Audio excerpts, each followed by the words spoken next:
So Tom, welcome. Obviously we're here to talk Hospitality Rising and this amazing campaign.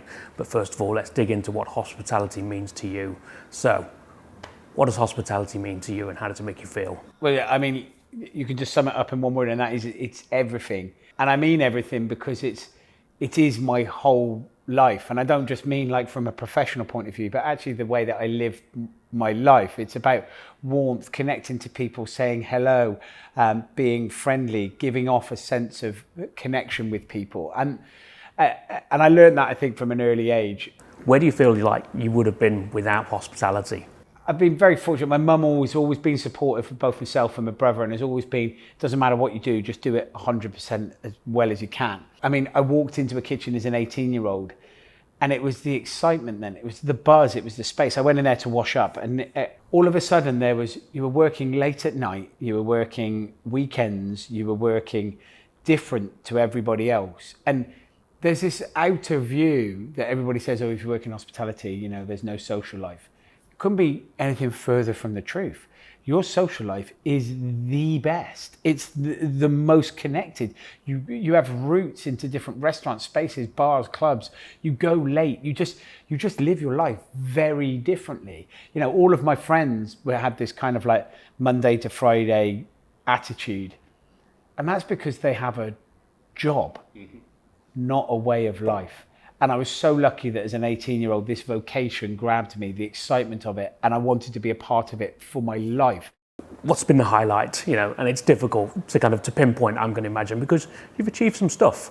So how are you what's the biggest highlight for you? There is so many things, I've been in it now for well over 30 years. And the beautiful thing about hospitality is you can do and see so many different things. You have so many opportunities that put in front of you, and it's not just about cooking Michelin stars. I would say, obviously, as a professional point of view and a personal point of view, and that little bit of beginning to recognize a skill set as a cook and having self-belief and driving and opening a business and achieving 2 Michelin stars, being the first pub to ever achieve 2 Michelin stars, to take cookery in that environment to that level with a wonderful team of people.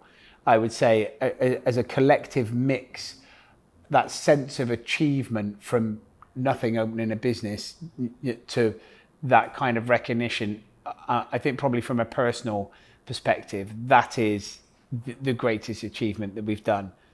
So, vacancies, what have you got open in your business right now? I mean, you've talked about having people who stay with you for quite some time, which is a joy. Yeah. Do you have a number of vacancies that are open right now? There's always vacancies within hospitality, and because it's very transient, it's a transient industry, and that's good. It has to be. I love the fact that it's transit. I love the fact that people will work here when they're not working in the theatre or got themselves their acting job, because those are people that are outgoing and creative and noisy.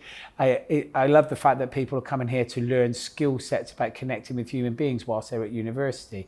I love the fact that people will learn something, being in business for 18 months, 2 years, and then go to another one, because when they come in, what they've learned from 2 years working somewhere else previous comes in and excites the team that's already there. So it's great that there's movement. It's fantastic. So there are always positions. I think the ones that you always look for are that kind of starting level commis chef or chef de partie level in a kitchen, the team, that kind of workforce. We're very fortunate that because people have been with us for a long time, we've got quite a bit in the way of that management level: sous chef, junior sous chef, head chef, front of house managers, assistant managers, directors, sommeliers, all of that sort of stuff. We're good because these are people that have been with the business for long.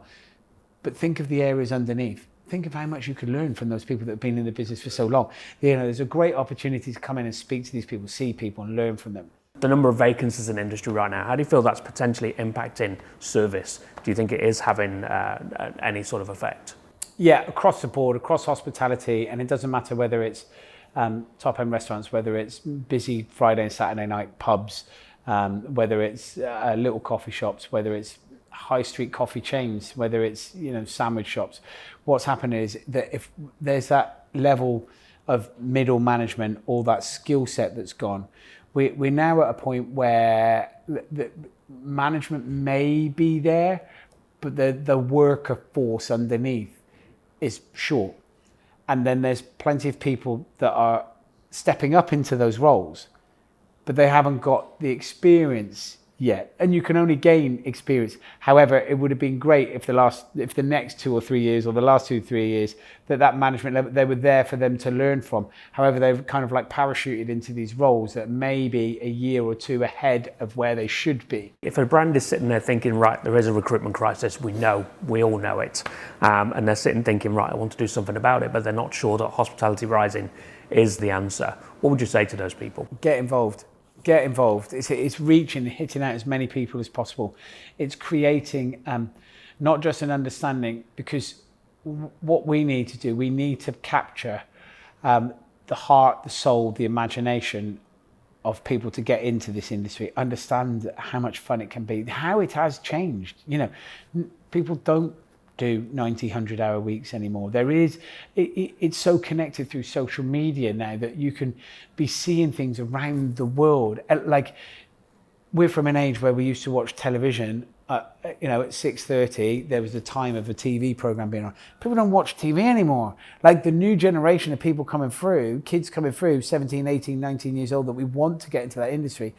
It's about experience here, now, watch, see, be a part of. Bright lights, excitement, fun, all of these sort of things. And hospitality offers that in droves. And with that, big companies also, branded companies, that's how they connect. And that's also how they sell. Be a part of this incredible image journey that hospitality is on. How is the recruitment crisis affecting your business?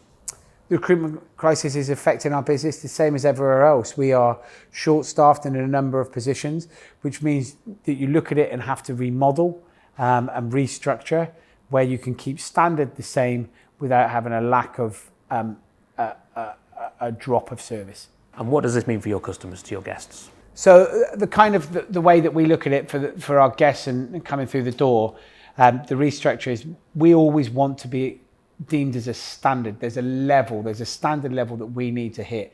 Now, how do we hit that with maybe less staff? Okay, so we have to look at timings, spaces, booking schedules. How do we do in terms of, in some places, days that we're open?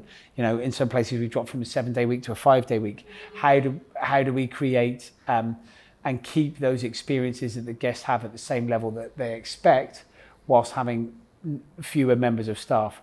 Well, it is about shorter choice, or maybe shorter opening times. And why do you think it's important that the industry comes together? The industry is such a robust, strong, fluid and creative industry that it bounces back constantly. Hospitality will always be here. If every single hospitality in this business went bust tomorrow and shut, next week somebody else will reopen them, because we all want to go out and eat, we all want to drink, we all want to have fun, we all want to connect with human beings. Hospitality will always be there. So it's so important that as an industry that we're connected now, we're strong, we're solid.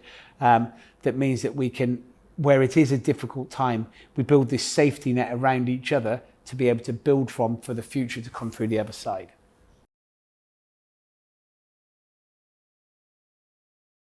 I support Hospitality Rising because it's a great way of everybody to connect together, the hospitality industry to build and knit as one complete unit, to drive and showcase what an amazing, incredible, exciting and vibrant industry it is. I think every hospitality business should get involved and support Hospitality Rising, because it's our opportunity to showcase what an amazing industry that we are.